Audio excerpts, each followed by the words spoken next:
அதான் சொல்றானு John Perkin, உன் கண் முன்னே உன் நிலத்தின் வளங்கள் களவு போவதை பார்த்து கொண்டிருக்க நீ சபிக்கப்பட்டு விட்டாய். உனக்கு தெரியும் மலையை வெட்டி கொண்டு வரானே, நீ என்னத்தை கிழிச்சிட்ட?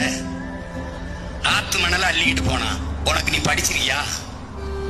அரை எங்கலம் மணல் உருவாக 100 ஆண்டு ஆகுங்கிறான். நீ 30 அடி ஆழத்துக்கு அள்ளிட்டு போயிட்டான். நீ என்ன செய்ய போற? என்ன செய்ய போற? ஒரு லாரியில் மணலை ஏத்தி கொண்டு போகும்போது 2000 லிட்டர் தண்ணி போதுங்கிறான். ஈரத்தோட அள்ளி போட்டுறானா?